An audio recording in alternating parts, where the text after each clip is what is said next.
आज का एक नया कंसेप्ट पढ़ेंगे जिसको हम बोलते हैं स्पॉन्टेनिटी क्राइटेरिया। देखो आपने बहुत पढ़ा होगा स्पॉन्टेनिटी क्राइटेरिया, आपको तो ये लगता है कि स्पॉन्टेनिटी क्राइटेरिया बस यही है कि डेल्टा जी अगर लेस देन 0 है तो वो हमारी स्पॉन्टेनियस है रिएक्शन, अदरवाइज वो रिएक्शन हमारी स्पॉन्टेनियस नहीं है। तो मैं तुम्हारी बात सही मान लेता हूँ भाई, ठीक है तुम सही हो।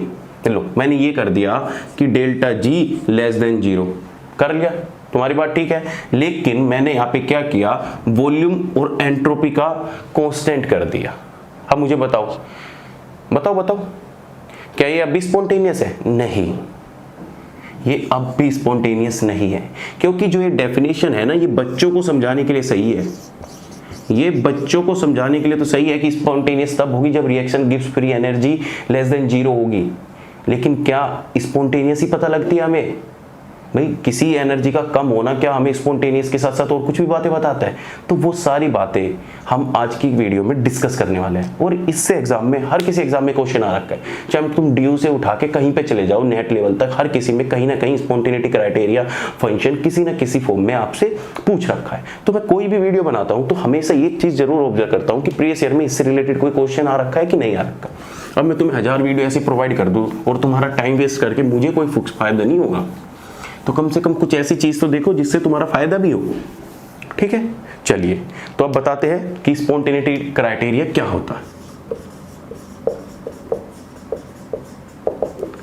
स्पॉन्टेनिटी क्राइटेरिया बहुत बच्चों को पता भी होगा। देखो स्पॉन्टेनिटी क्राइटेरिया, अब देखो सिंपल सा, तुम्हें कुछ नहीं करना। मैं बोलता हूं कि कोई रिएक्शन स्पॉन्टेनियस है तो उसका मतलब क्या है?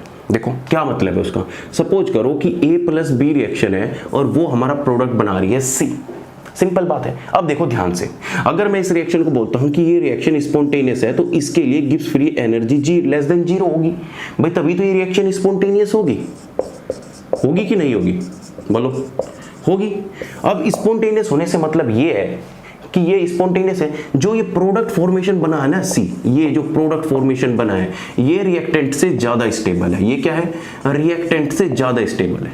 और ये स्टेबल क्यों है? क्योंकि रिएक्शन की जो डायरेक्शन है वो फॉरवर्ड डायरेक्शन में है। इससे हमें एक दूसरी बात भी पता लगी स्पॉन्टेनिटी से, कि जो हमारी रिएक्शन की डायरेक्शन है, क्या भाई, जो रिएक्शन की डायरेक्शन है वो हमारी किस में है? फॉरवर्ड डायरेक्शन में है। क्या है? फॉरवर्ड डायरेक्शन में है कि नहीं है? भाई तभी तो हम बोल देंगे कि डेल्टा जी लेस देन 0 है। अब तुम रिएक्शन को चला रहे हो बैकवर्ड में और तुम बोल रहे हो वो स्पॉन्टेनियस है। कहां है कि भाई वो स्पॉन्टेनियस है? नहीं, कहां है कि स्पॉन्टेनियस है वो? मुझे बताओ भाई, कोई स्पॉन्टेनिटी या कि स्पॉन्टेनिटी कैसे पता लगोगे? अब तुम्हारे पास कोई एनर्जी प्रोफाइल डायग्राम है कुछ इस तरीके का, ठीक है, और तुमने यहां से स्टार्ट किया। ये लो, हमेशा क्या होता है किसी रिएक्शन में, जब भी कोई रिएक्शन होगी तो उसमें ये रिएक्टेंट होगा, ये प्रोडक्ट होगा, और प्रोडक्ट फॉर्मेशन होने के लिए जो ये एनर्जी है ये लेस होनी चाहिए। मतलब कि जो प्रोडक्ट की एनर्जी है वो बहुत ही कम होनी चाहिए रिएक्टेंट से। तो ये हमारा जो प्रोडक्ट होगा स्टेबल होगा, अदरवाइज वो स्टेबल नहीं होगा। भाई सिंपल सी बात है कि अगर प्रोडक्ट की एनर्जी ज्यादा होती रिएक्टेंट से तो फिर वो प्रोडक्ट बनना क्यों प्रीफर करता? वो तो सिंपल सा रिएक्टेंट में रहना प्रीफर करता। यही तो कहानी होती है कि अगर मैं बोल दूं डेल्टा जी ग्रेटर देन 0 तो इसका मतलब रिएक्शन नॉन स्पॉन्टेनियस है। क्या रिएक्शन? नॉन स्पॉन्टेनियस है। अब नॉन स्पॉन्टेनियस का मतलब ये हो गया ना कि A और B जो ये रिएक्टेंट है कि ये रिएक्शन है फॉरवर्ड डायरेक्शन जाने की बजाय A और B में रहना ज्यादा पसंद करती है, इसलिए रिएक्शन नॉन स्पॉन्टेनियस है। इसी के साथ इसकी डायरेक्शन भी क्या हो जाएगी? Backward direction. डायरेक्शन भी क्या हो जाएगी? बैकवर्ड डायरेक्शन हो जाएगी कि नहीं? बोलो। अब ऐसे बहुत सारे पैरामीटर होते हैं जिसमें हम रिएक्शन की डायरेक्शन, उसकी स्पॉन्टेनिटी बहुत तरीकों से निकाल सकते हैं। उसके लिए जरूरी नहीं है कि गिव्स फ्री एनर्जी ही लेस देन होनी चाहिए, नहीं। उसके लिए ये जरूरी है कि जितने भी हमारी थर्मोडायनेमिक पोटेंशियल है, थर्मोडायनेमिक पोटेंशियल बोले तो क्या क्या होती है? G, H, U, A, इन सब का जो चेंज है वो लेस देन इक्वल टू 0 होना चाहिए। लेस देन इक्वल टू 0 कैसे? लेस देन इक्वल टू क्यों आ रहा है? देखो तुम्हें पता है कि अगर डेल्टा जी इक्वल टू 0 हो जाता है तो इसका मतलब क्या होता है कि एक इक्विलिब्रियम कंडीशन आ चुकी है। मतलब रिएक्शन का रेट फॉरवर्ड और बैकवर्ड डायरेक्शन में दोनों तरफ सेम हो चुका है। जितना वो प्रोडक्ट में ज्यादा स्टेबल होता था इतना ही वो रिएक्टेंट में भी ज्यादा स्टेबल होने लग गया। तो दोनों की स्टेबिलिटी कॉम्प्रोमाइज हो गई, दोनों की दोनों एक सेम प्लेन में आ गए। तो उसे हम क्या बोल देते हैं? Gives free energy. तो जो ये ये जो साइन है ये इरिवर्सिबल रिएक्शन के लिए शो होता है। किसके लिए? इरिवर्सिबल रिएक्शन के लिए। और जो इक्वल टू का साइन है ये हमारा रिवर्सिबल रिएक्शन के लिए शो होता है। बताओ, बात क्लियर है? तो सिंपल सी बात यह है कि हमें कभी भी किसी रिएक्शन को फॉरवर्ड डायरेक्शन में ले जाने के लिए हमें एनर्जी को कम करना पड़ेगा, उस एनर्जी को लेस करना पड़ेगा, तभी हमारा प्रोडक्ट क्या रहेगा? स्टेबल रहेगा। भाई देखो, जितना इस दुनिया में तुम अपने ऊपर अप्लाई करके देखो, तुम कैसे स्पॉन्टेनियस हो। अगर सपोज करो तुम्हारी एनर्जी हाई होती, तो तुम्हारी एनर्जी हाई होती ना, तो तुम किसी की सुनते नहीं। कोई तुम्हें एक बार तू मैं कर देता, तुम तुरंत उसे पेल देते। लेकिन अगर तुम्हारी एनर्जी लो है, तुम ग्राउंड स्टेट में हो, वो तुम्हें कुछ ही बोले, तुम्हें घंटा फर्क नहीं पड़ा, क्योंकि तुम स्टेबल हो, तुम्हें फर्क नहीं पड़ रहा आस पास से कौन जा रहा है। मानते हो ना? तो उसी को स्टेबिलिटी बोलते हैं कि जितने तुम्हारे पास लेस एनर्जी होगी उसी को स्टेबिलिटी बोलेंगे। ये नहीं कि तुम्हारे पास अंडरटेकर जितनी एनर्जी आ गई और तुम तो हाईली स्टेबल हो गए, वो स्टेबिलिटी नहीं बोलते।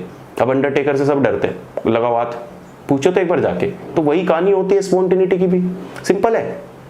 चलो अब मैं बताता हूं कि थर्मोडायनेमिक की फॉर्म में किस किस तरीके से हम स्पॉन्टेनिटी को डिफाइन कर सकते हैं और कैसे कैसे क्वेश्चन इस पोर्शन से आ रखे हैं। देखो ये 15 मिनट सो है, 15 मिनट में तुम्हें एक कंसेप्ट ऐसे झटपट क्लियर हो जाता है। तुम चाहे इनके नोट्स बनाओ या ना बनाओ, कोई फर्क नहीं पड़ता। जिसने पढ़ रखा है उसको रिवाइज हो जाता है, और जिसने नहीं पढ़ रखा उसे ये चीजें पता लग जाती है। सिंपल है।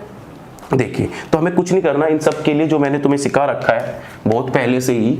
क्या सिखा रखा है? बस ये बॉक्स मैजिक बॉक्स है। तो ये तो क्या है? मैजिक बॉक्स है। इससे तो सारी पता लगती है, इसी को मैक्सवेल बॉक्स भी कहते हैं। अब देखो, कुछ नहीं करना तुम्हें, सिंपल सा अपना रूल लगाओ। क्या रूल लगाओगे? वही सत्य प्रकाश वाला। लो, सत्य प्रकाश, या तो तुम कर लो टायर्ड वेरी मच, या फिर सत्य प्रकाश वेरी टायर्ड, किसी भी तरीके से कर लो, कोई फर्क नहीं पड़ता। हे गॉड, अभी उठा ले। अब देखो, जितनी भी कॉर्नर पे है वो सारे के सारे वेरिएबल है, और इन्हीं को ही हम थर्मोडायनेमिक वेरिएबल बोलते हैं। ये ऐसा क्वेश्चन भी एग्जाम में आ चुका है कि थर्मोडायनेमिक पैरामीटर या उनको वेरिएबल। तो थर्मोडायनेमिक पैरामीटर वेरिएबल क्या होते हैं? एंट्रोपी भी होती है, टेम्परेचर भी होता है, वॉल्यूम भी होता है, और प्रेशर भी होता है। ठीक है, उसके साथ ही थर्मोडायनेमिक पोटेंशियल जितनी भी मिडल में लिखी है, देखो जिनके ऊपर मैंने ये साइन लगा रखा है, एरो का ये लगाया तुम्हें दिखाने के लिए, ये GHU, इनको बोलते हैं थर्मोडायनेमिक क्या? पोटेंशियल बोले तो एनर्जी, या हम बोल सकते हैं एनर्जी। तो उसमें क्या आ जाती है? G आ जाता है, U आ जाता है, H आ जाता है, A आ जाता है। क्या आ जाता है? A आ जाता है। देखो ध्यान से सुन लो मेरी बात। क्वेश्चन में ना तुम्हें पता कैसे कंफ्यूज करेगा, मुझे वो तुमसे पूछ लेगा, मुझे बताओ what is the thermodynamic parameter and thermodynamic potential for open system. तो तुम तो भाई, तुमने तो चीजें रट रखी है, तुम तो झटपट लगा दोगे STVP और GHUA ये होती है। लेकिन नहीं, ये जो चीजें लिखी है ना, ये सारी की सारी चीजें दोनों की दोनों सिर्फ क्लोज सिस्टम के लिए है। क्या है? क्लोज सिस्टम के लिए। क्यों क्लोज सिस्टम के लिए? क्योंकि क्लोज सिस्टम में जो मास होता है वो कांस्टेंट होता है और हम मास को चेंज नहीं कर पाते। लेकिन जैसे ही तुम्हें ओपन सिस्टम के लिए बोल दे तो उसमें दो चीजें और ऐड हो जाएगी। थर्मोडायनेमिक पैरामीटर में तो नंबर ऑफ मोल आ जाएगा। क्या आ जाएगा? नंबर ऑफ मोल या अमाउंट आ जाएगा, और हमारा पोटेंशियल की फॉर्म में एक केमिकल पोटेंशियल भी इंक्लूड हो जाएगा। ठीक है? अरे आ रही है बात समझ में? केमिकल पोटेंशियल भी इंक्लूड हो जाएगा। सिंपल बात है। अब देखो, सिंपल से तुम्हें क्या बताता हूं।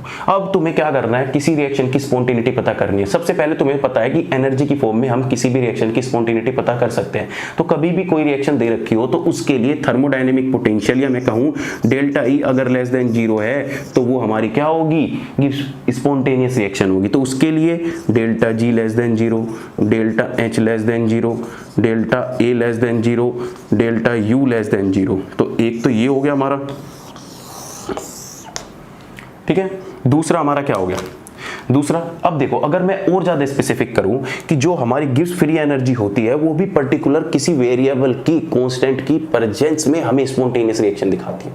भाई लैब में ये जरूरी, देखो हम स्पॉन्टेनियस रिएक्शन देख रहे हैं लेकिन हम हर चीज को वेरी करके देख रहे हैं। हम क्या कर रहे हैं? हम रिएक्शन भी करा रहे हैं, उसके साथ टेम्परेचर, प्रेशर, वॉल्यूम, एंट्रोपी सब चीज चेंज कर रहे हैं। तो वो रिएक्शन बोलेगी पागल काट रहे हो क्या मेरा? तुम्हें स्पॉन्टेनिटी भी चाहिए, अपने अकॉर्डिंग चल रहे हो भाई, कुछ तो कांस्टेंट रख, कुछ तो चीजें कंट्रोल में रख, सारी चीज आउटर अनकंट्रोल कर रखी है तूने। तो यही चीज होती है कि जो गिब्स फ्री एनर्जी होती है या जितनी भी ये पोटेंशियल टर्म होती है, ये कुछ ना कुछ वेरिएबल के ऊपर वेरी करती है, कुछ ना कुछ वेरिएबल कांस्टेंट रहेगा, तभी ये हमारी स्पॉन्टेनियस होगी। तो मैं बताता हूं कैसे। कुछ नहीं करना, सिंपल से याद रखो, अगर तुम्हें एच की फॉर्म में लिखना है कि ये स्पॉन्टेनियस है या नहीं है, तो कुछ नहीं करना, साइड में देखो क्या है, प्रेशर, और इधर साइड में क्या है, एंट्रोपी। इस जी के इधर साइड में क्या है, प्रेशर, इस जी के क्या है, टी, इस ए के साइड में क्या है, टी, और इस साइड में क्या है, वॉल्यूम, और यू के उसका है एंट्रोपी, और इधर क्या है, वॉल्यूम। अब देखो कुछ नहीं करना, अगर हम गिब्स फ्री एनर्जी की फॉर्म में लिखना चाहे कि ये स्पॉन्टेनियस है, तो हमें कौन से वेरिएबल कांस्टेंट रखने पड़ेंगे। देखो गिब्स फ्री एनर्जी की बगल में क्या है, प्रेशर और टेम्परेचर, तो हम क्या कर देंगे, delta G less than equal to 0, but किस पे, at constant pressure and temperature. ठीक है, तो पहला हो गया।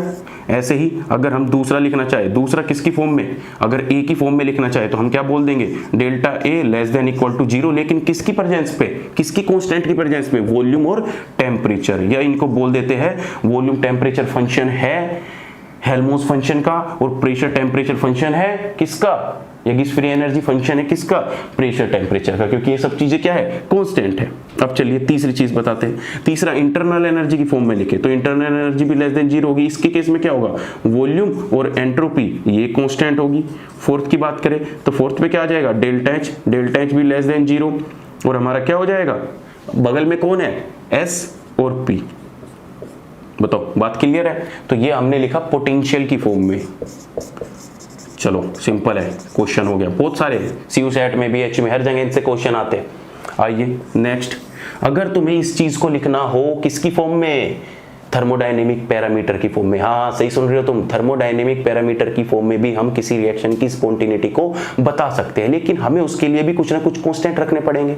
अब वो कांस्टेंट क्या होते हैं, ध्यान से देखो, ये जो वेरिएबल है एस, इस एस की बगल में देखो इधर क्या है, एस की बगल में दोनों तरफ देखो, एस की बगल में इधर एंथैल्पी है और इधर क्या है, प्रेशर है। एस की बगल में इधर इंटरनल एनर्जी है और इधर वॉल्यूम है। बिल्कुल सही समझ रहे हो तुम, जो बात पकड़ रहे हो कि एस की फॉर्म में हम दो स्पॉन्टेनिटी क्राइटेरिया बता सकते हैं कि कब, जब हमारी एस ग्रेटर देन क्या होगी, देखो जब हमारी एस ग्रेटर देन क्या होगी, 0 होगी, किस पे, एट कांस्टेंट एच और पी, और या एंड बोल सकते हो, और डेल्टा एस ग्रेटर देन 0 होगी किस पे, इंटरनल एनर्जी पे और वॉल्यूम पे, तो हमारा वो क्या होगा, स्पॉन्टेनिटी क्राइटेरिया होगा।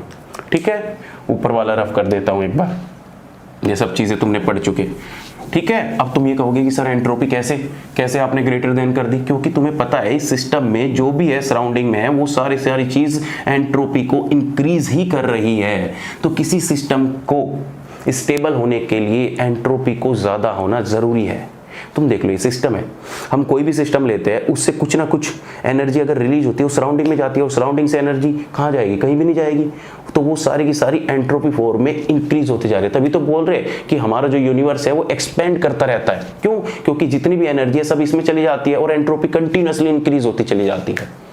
बात समझ रहे हो। अगर सपोज करो कि अगर हमारा यूनिवर्स क्या होता, एक नॉन स्पॉन्टेनियस प्रोसेस होता, तो उसमें एंट्रोपी डिक्रीज होती, और डिक्रीज होती तो हमारा यूनिवर्स एक्सपेंड करने की बजाय कंप्रेस होता, ना कि एक्सपेंड करता। Clear my point.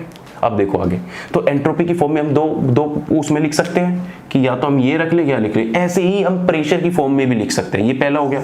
ऐसे ही हम प्रेशर की फॉर्म में भी लिख सकते हैं कि अगर हमारा delta P greater than equal to 0 होगा, लेकिन अब पी के लिए क्या देखो, इधर देखो जी है और इधर टी कांस्टेंट रख लेंगे, एक बार एच और एस कांस्टेंट रख लेंगे। बिल्कुल सही, जी और टी कांस्टेंट में भी हो सकता है, और हमारा डेल्टा पी जब ग्रेटर देन क्या हो जाएगा, किस पे, एच और एस पे हो जाएगा, तब भी हमारा स्पॉन्टेनियस हो सकता है।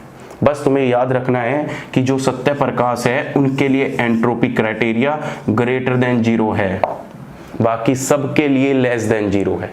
अब हम टेम्परेचर की फॉर्म में भी लिख सकते हैं ना भाई। तो कुछ नहीं करना, डेल्टा टी लेस देन 0 करो, और टी की बगल में कौन है, एक बार तो जी है, पी है, और दूसरी बार हमारा क्या है, डेल्टा टी की बगल में देखो इधर ए है और वॉल्यूम है, तो ये भी क्या हो जाएगा, लेस देन 0। ऐसे ही फोर्थ हम लिख सकते हैं, फोर्थ किसकी फॉर्म में लिख सकते हैं, वॉल्यूम की टर्म में। तो हमारा वॉल्यूम भी लेस देन क्या होना चाहिए, 0। वॉल्यूम की बगल में एक बार क्या है, हेल्महोल्ट्ज फंक्शन एंड टेम्परेचर, और दूसरा हम क्या लिख सकते हैं, डेल्टा वी, और दूसरा क्या लिख सकते हैं, इंटरनल एनर्जी और एंट्रोपी। लो भैया, हो गया तुम्हारा स्पॉन्टेनिटी क्राइटेरिया।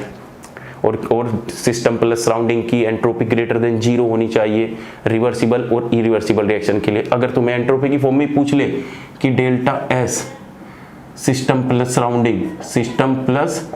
सराउंडिंग, तो उस केस में ग्रेटर देन इक्वल टू 0 होनी चाहिए। इक्वल टू जो साइन है वो रिवर्सिबल के लिए है कि जो कोई रिवर्सिबल प्रोसेस है, और ग्रेटर देन साइन है वो इरिवर्सिबल प्रोसेस के लिए है। ठीक है, तो इन दोनों को हम सिस्टम प्लस सराउंडिंग को यूनिवर्स भी बोलते हैं। तो यूनिवर्स की एंट्रोपी ग्रेटर देन 0 होनी चाहिए फॉर रिवर्सिबल रिएक्शन के लिए। ठीक है, तो that's all about spontaneity criteria. तो एग्जाम में तुम्हें 100% कोई ना कोई क्वेश्चन इससे जरूर मिलेगा, और बहुत सारे क्वेश्चन आ भी चुके हैं, आप देखिए आराम से। ठीक है, तो जिसको कोई डाउट आता है, कुछ खैर डाउट तो छोड़ता ही नहीं मैं, डाउट की तो बात ही बंद कर दो तुम। ये है एग्जाम में पक्का क्वेश्चन मिले।